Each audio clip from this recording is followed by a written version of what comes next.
Good evening, comrades and friends.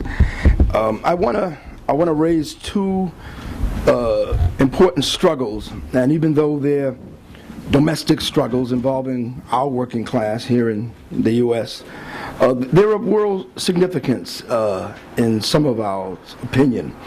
The first is the situation in Detroit.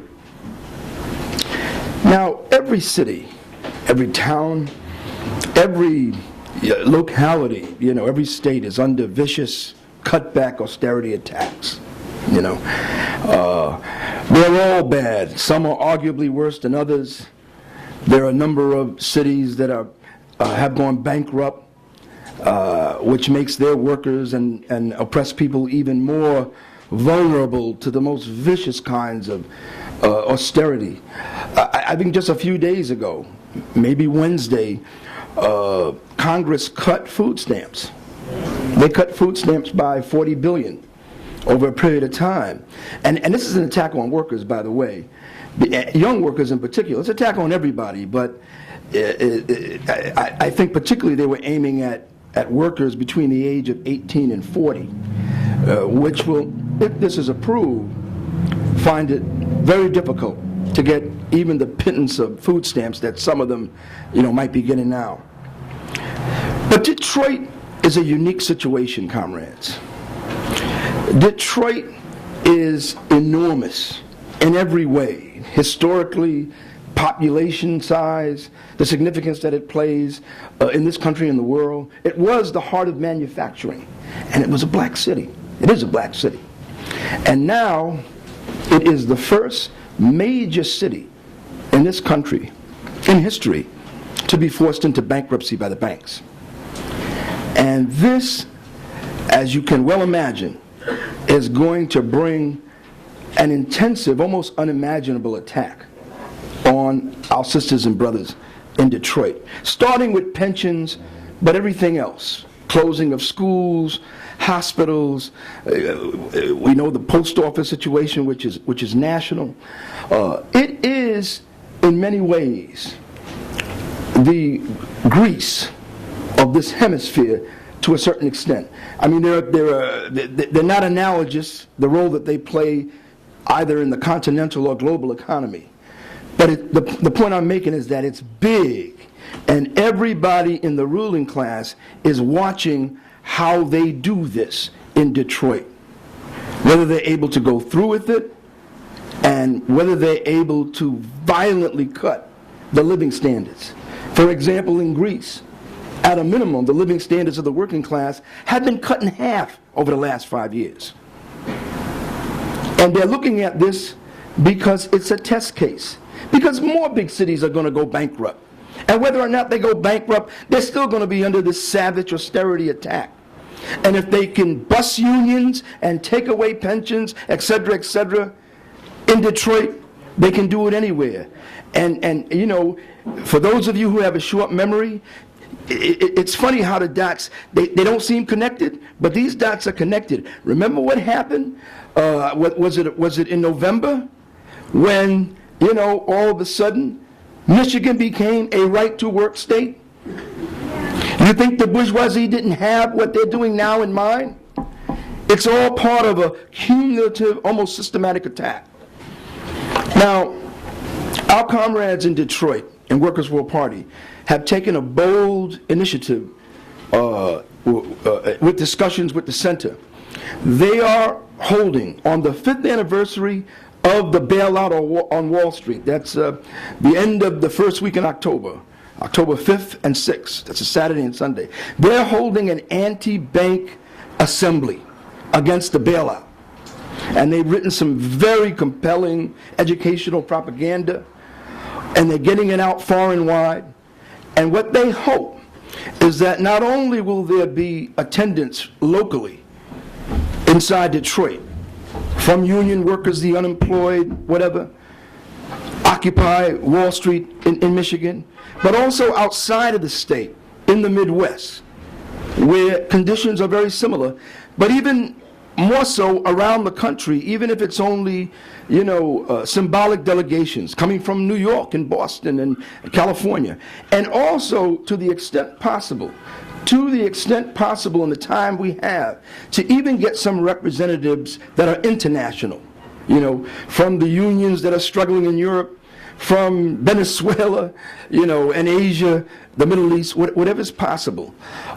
This is, I think, a very valiant effort on their part to demonstrate through action that the workers of Detroit need national and international solidarity. We cannot let Detroit be isolated in the same way that the working class in Europe should know, and the union leaders should know better, if they do anything that leaves Greece isolated.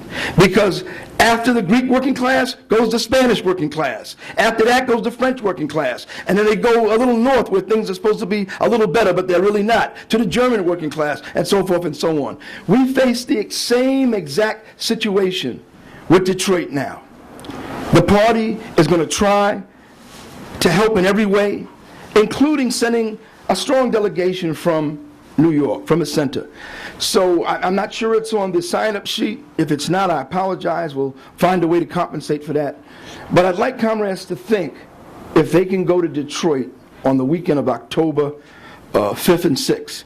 It's an important weekend, and I think as it gets closer, you'll be hearing more and more about the 5th anniversary of the bailout. Some of you who have the time and the stomach, to listen to the bourgeois media may have seen the articles and, heard electronic reports about the 5th anniversary of the collapse that was a big stage in the development of the global crisis. Well, in a little while, that will be sort of morphing into the 5th anniversary of the bailout. And that's not just the $750 billion or so that Congress voted for Wall Street. That's the trillions of dollars, literally trillions of dollars, that the Federal Reserve has pumped into the financial market over the last 5 years. So we're going to be saying, bail out the workers of Detroit and not the banks. Now, thank you. Yeah. Applause sign. Next Friday, comrades are going to take the podium here, and they're going to talk about two things and related things. One of them is the AFL-CIO convention, what we did there, what we think of it.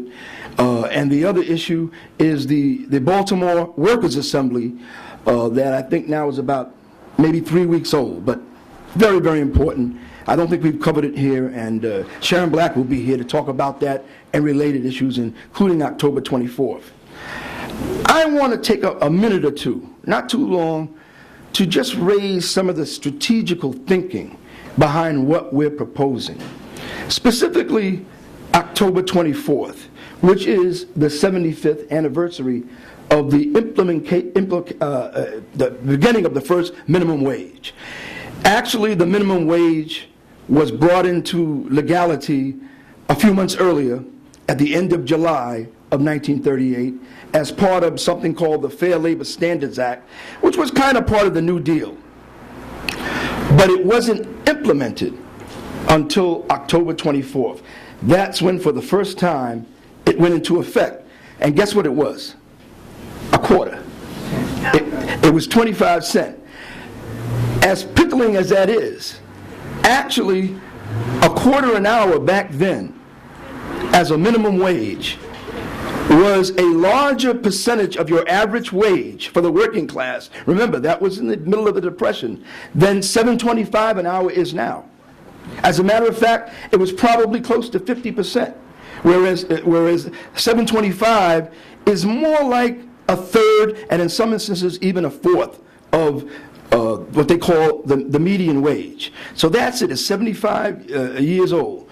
Earlier this year, some of the unions and some progressives celebrated the 75th anniversary of the passage of the Fair Labor Standards Act, and they did things and they had press conferences. But what we're focusing on is the 75th anniversary of its implementation, and that's October 24th. What are we doing? We are calling for a Raise Workers' Wages Day. This became public as a result of it being raised at the Baltimore Workers' Assembly on the 1st of September, and they have sent out a call to everybody who wants to do something around this to organize some activity around raising the minimum wage. And the key thing, the key demand that they're pushing is the necessity, the urgency for a $15 minimum wage. And they're going to do something in Baltimore. We're already in touch with other branches. We're already in touch with other activists, with other union activists, with other community activists. And I think in a while, you'll see an impressive amount of national activity around this October 24th call. Actually, we were on a phone conference with our comrades and friends in North Carolina, some of whom are actually individually involved in organizing fast food workers, and they're very excited by this. In New York, what the PPA has decided to do is to assemble in Herald Square, 34th Street and 6th Avenue, at I think between 4 and 5 on Thursday, October 24th. We could pick many areas, but the reason why we picked Herald Square is because there are low-wage workers everywhere you look. Not only in the fast food restaurants like McDonald's and Wendy's and Pizza Hut and Burger King, but in the retail stores, the big ones like Macy's, and the small ones, the clothing stores, the jewelry stores, everything, the shoe stores, you know, and also in the buildings, you know. The fast food workers are organizing, the Walmart workers are organizing, but they are not the only underpaid workers who are making between minimum wage and $10 or $11 an hour. Security guards, janitors that are not unionized, office workers, everywhere, workers who work in manufacturing, to the extent that there's any of that left after what's happened over the past 10 years in the 5 boroughs. They're also making low wages, largely not unionized, no rights, and even what makes it even worse is that a lot of these workers need full-time jobs, but they're forced to work part-time and temporary. So that's why we're going there. And you know, think about it logistically. We were on 24th Street, that's 34th Street. It makes this office a very good organizing center to go out all around the area. Not that we're just going to limit organizing to this area. That would be bad. We're going to organize all over the 5 boroughs. But just think what we can do in terms of propaganda all around here.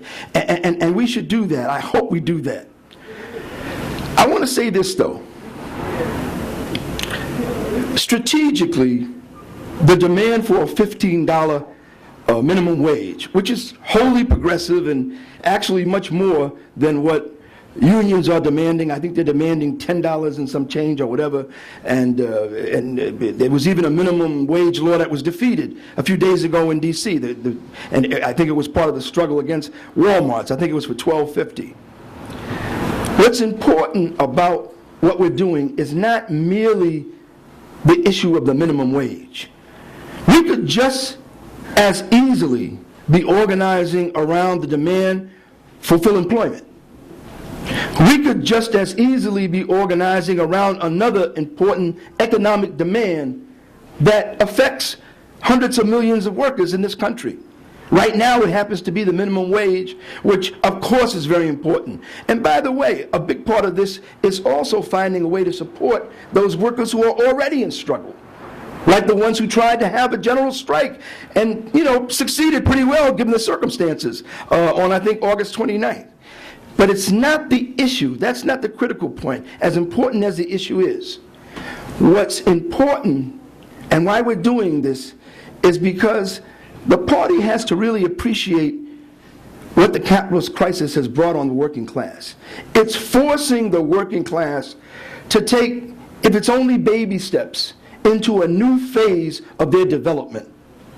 I call it the phase where we begin massive political organizing of our class. Massive political organizing of our class. This is what the PPA is for. This is what the Workers' Assembly Movement is for. This is what the Assembly Movement is about. You can look at it this way. We have to do the same thing that the AFL-CIO is doing, even though they are hampered by some of their weaknesses. You know, their support for capitalist politics, their ties to the Democratic Party, all these things hold them back.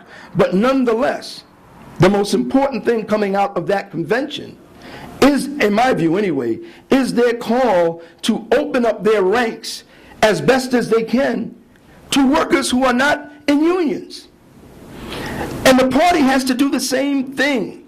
The party has to be part of that movement. I think that's what the assembly movement is about. You know, I hope that through October 24th in New York, we'll feel strong enough at some point to convene a New York Workers' Assembly, just like they did in Baltimore, and just like some of our comrades and our allies did in the South, in conjunction with the Democratic National Convention last summer. You remember, they had the Southern Workers' Assembly. And actually, they're having a North Carolina Workers' Assembly tomorrow and Sunday that we'll be participating in.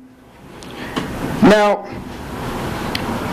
what's the most important change for us, for our branch? I think it's this, in terms of building October 24th here. Social media is great. Texting, downloading, internet, all that stuff, you know, tweeting.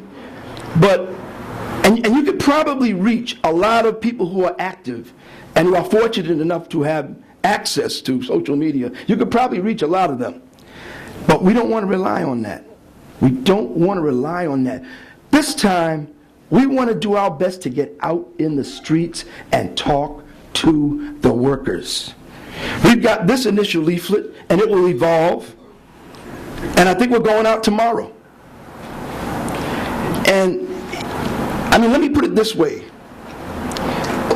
As far as we're concerned, what happens on October 24th in Herald Square may be important, but it's not as important as what we're able to do before October 24th. I don't think we should get hung up this time. I don't think the reason why we should go out is, oh, October 24th, well, it's got to be big, we're going to be embarrassed. You know, the hell with all that. I think what's way more important is, do we use this as an opportunity to break out in a new way, in a sense to be reborn, and to get out in the streets, not just with posters. I mean, I'm looking at Comrade Steve over here, and, you know, and I heard he said something, and there's a lot of wisdom in it. We'll be posting up things, but it's very hard to put up posters now. These the bankers and the bourgeoisie and these neighborhood improvement associations and rent-a-cops have made it very difficult to put up posters. We'll still do it, but it means that in terms of our main weapon, it's going to be leafleting. And bring Workers' World paper. Bring Workers' World paper. Don't worry about people being confused from the People's Assembly to Workers' World. We can live with the confusion. Bring the paper, especially if it's got good articles that address what we're doing, and even if it doesn't. Because the workers need to know it. Why are we keeping it in our office? No one can see it. So getting out, starting tomorrow is the most important thing. I think that's it, comrades. Onward to October 24th.